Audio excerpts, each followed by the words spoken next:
Hello guys, in this tutorial you will learn how you can reshape a shape in your whiteboard presentations on Wrike.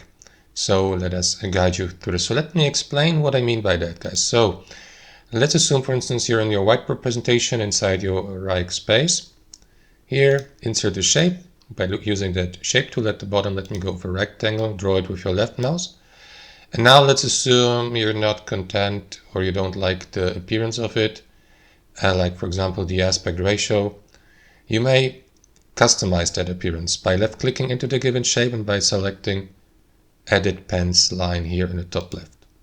That is going to look like this afterwards. So you can, for example, add a new points, delete a point, or for example use that line here or these borders or these corners, for example, to customize the appearance of the given shape with your left mouse. Left click into it and position the point here, for example, and you can do that also with that point here.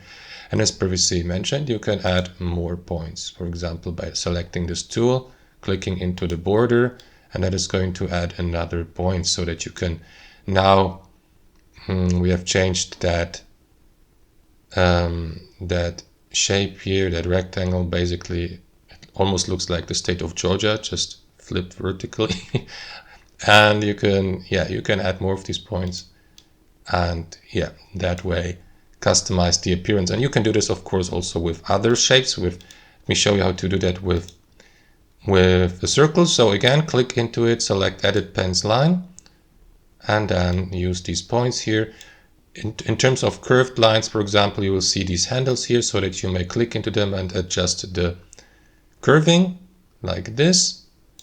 And then if you'd like to add a new point, select this option, click into the border to add the new point. You can also remove one, select this tool, click into the point you would like to remove, and that is going to remove the point. And that's how it works, guys. Thanks for watching, and I'll see you next time.